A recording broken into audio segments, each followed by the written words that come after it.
আমি এই নিয়ে কোনো আলোচনা করতে চাই না। ওনাদের রুটিন আসা আসবে যাবে।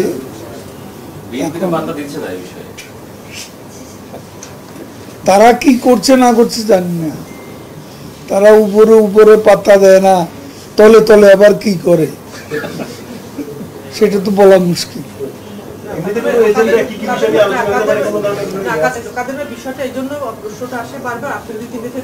আমি প্রতিদিনই না, কারণ একটা দেশের তিনি পররাষ্ট্রমন্ত্রীও একজন সহকারী পররাষ্ট্রমন্ত্রী, তাকে নিয়ে বাংলাদেশে তো মাতামতি করবে।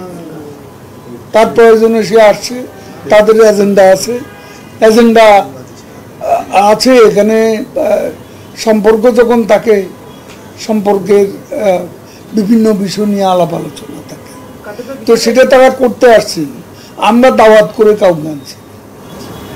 গত বছর ফেব্রুয়ারি মাসে ডোনাল্ডো এসেছিলেন, তখন আসলে ওই সময় নির্বাচনের আগে ভিসা নীতির বিষয়গুলো তখন আসছিল। এখন যখন নির্বাচন 7 জানুয়ারি নির্বাচনের পর প্রথমবারের মতো যুক্তরাষ্ট্রের কোন রাজনৈতিক ব্যক্তিত্ব বাংলাদেশে আসছেন, সেক্ষেত্রে রাজনৈতিক আমরা কোনো প্রকার স্যাংশন ভিসা নীতি এগুলো আমরা কেয়ার করি। বললাম কেয়ার করি না।